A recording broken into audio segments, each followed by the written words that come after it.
तो हेलो दोस्तों, स्वागत है आपका स्टेटिस्टिक्स यूट्यूब चैनल पर। आज हम आपको बताने वाले हैं सामान्य ज्ञान के सबसे आसान प्रश्न जो परीक्षा में पूछे जा सकते हैं। स्टार्ट करते हैं दोस्तों पहले से। तो ये पहले तो ये कल का आंसर है जो हमने आपसे कल प्रश्न पूछा था, एक कि उत्तर आक्रमण करने वाला प्रथम मुस्लिम आक्रमणकारी कौन था।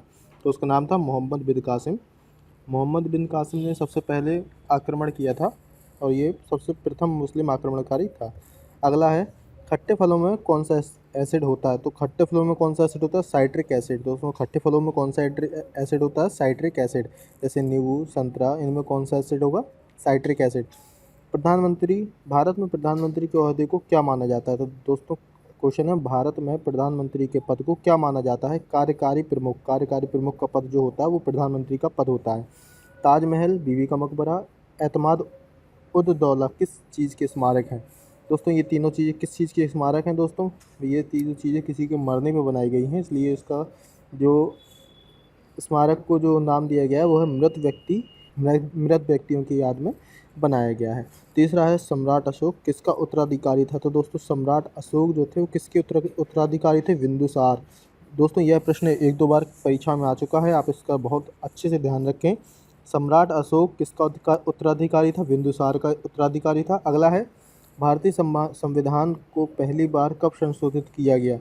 दोस्तों, हमारा जो भारत का संविधान है उसे पहली बार कब संशोधित किया गया? तो 1950 में संशोधित किया गया दोस्तों भारत के संविधान को। रॉलेट एक्ट को किस वर्ष लागू किया गया था? दोस्तों, रॉलेट एक्ट किस वर्ष लागू किया गया था?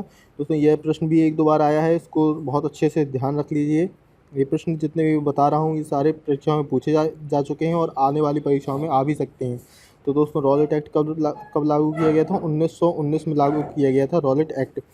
महाराणा प्रताप बुलबुल किसे बुलाते थे? महाराणा प्रताप बुलबुल किसे बुलाते थे? दोस्तों, महाराणा प्रताप बुलबुल अपने घोड़े को बुलाते थे। जो उनका घोड़ा था उसको वह बुलबुल के नाम से बुलाया करते थे। बॉक्सर इवांड होलीफील्ड को किस नाम से जाना जाता है?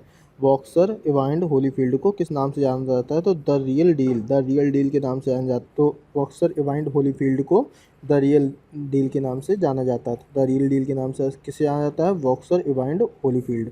अगला चलते हैं, सिंधु घाटी सभ्यता का बंदरगाह कहाँ है? सिंधु घाटी सभ्यता का बंदरगाह दोस्तों कहाँ है? लोथल। लोथल में है सिंधु घाटी सभ्यता का बंदरगाह, लोथल में है। अगला है, जैन धर्म में महावीर को क्या माना जाता है? जैन धर्म में महावीर को क्या माना है? वास्तविक संस्थापक। जैन धर्म में महावीर को वास्तविक संस्थापक का दर्जा दिया गया है दोस्तों। यह भी बहुत ही महत्वपूर्ण प्रश्न है। मगध में उत्थान के लिए निम्न में से कौन सा शासक उत्तरदायी था? बिंबिसार। दोस्तों, यह प्रश्न आया था 2018 यूपी पुलिस। दोस्तों, आप यूपी पुलिस का अगर आप पेपर उठा कर देखेंगे तो यह प्रश्न आया हुआ था, मगध का उत्थान के लिए निम्न में से कौन सा शासक उत्तरदायी था? बिंबिसार। भारत में प्रोफेशनल 2020 क्रिकेट लीग को क्या कहा जाता है? दोस्तों, आईपीएल का नाम दिया गया है। भारत में जो लीग होती है आईपीएल इंडियन प्रीमियर लीग, उसे आईपीएल कहते हैं 2020 को। दूसरा है, भारत के राष्ट्रपति कौन है? दोस्तों, भारत के राष्ट्रपति का नाम सबको पता होना चाहिए, क्योंकि दोस्तों ये इतने आसान प्रश्न है जो किसी भी 5वीं या 6वीं क्लास के स्टूडेंट को ही पता होगा। तो हमारे राष्ट्रपति कौन है? रामनाथ कोविंद। सचिन तेंदुलकर को हाल ही में किस खिताब से नवाजा गया? दोस्तों, यह प्रश्न आ सकता है क्योंकि एक तो यह तो पद्म विभूषण से संबंधित प्रश्न है और एक बहुत ही चर्चित क्रिकेटर सचिन तेंदुलकर को यह पुरस्कार दिया गया, पद्म विभूषण। इसरो के हेडक्वार्टर्स कहाँ हैं? तो दोस्तों, इसरो के हेडक्वार्टर्स कहाँ है? दोस्तों, ये यहाँ पे मैंने थोड़ा गलती कर दी, यहाँ के नहीं का है। इसरो का हेडक्वार्टर कहाँ है? तो इसरो का हेडक्वार्टर है बेंगलोर में। दोस्तों, बेंगलोर हमारी इंडिया की सबसे हाईटेक सिटी के नाम से जानी जाती है और यहीं पे है इसरो का हेडक्वार्टर। इसरो का कभी कभी फुल फॉर्म भी पूछा जाता है, तो इसका फुल फॉर्म है इंडियन स्पेस रिसर्च ऑर्गेनाइजेशन। तो इसरो का फुल फॉर्म क्या है? Indian space research organisation. संसद में कौन से दो हाउसेस हैं? तो दोस्तों, संसद में कौन से दो हाउसेस हैं?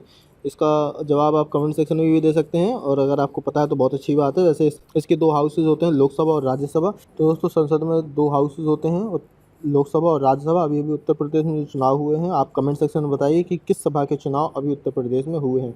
अगले पर चलते हैं, रामायण के लेखक कौन थे? रामायण के कौन लेखक थे दोस्तों? वाल्मीकि।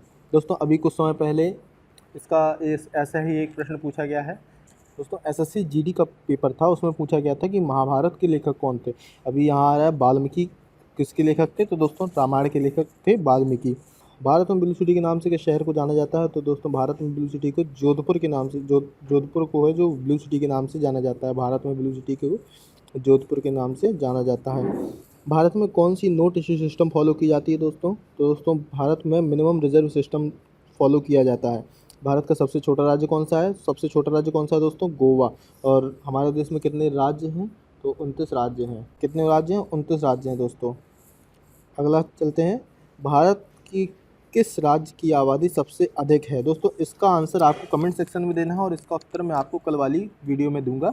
जैसे कि आज हमने पहली वीडियो में आपको उसका आंसर बताया था, ऐसे ही हम इस वाले क्वेश्चन का आंसर अगली वीडियो में देंगे। तो दोस्तों आज के लिए बस इतना ही, मिलते हैं अगली वीडियो में। अगर आपको हमारी वीडियो पसंद आई हो तो वीडियो को लाइक करें, शेयर करें, कमेंट करें और ऐसे ही इंटरेस्टिंग वीडियो देखने के लिए और अपने लक्ष्य को प्राप्त करने के लिए हमारे चैनल सब्सक्राइब करें और बेल आइकन दबाना बिल्कुल ना भूलें, ताकि जब भी हम नई वीडियो डालें तो आपके पास तुरंत से नोटिफिकेशन आए।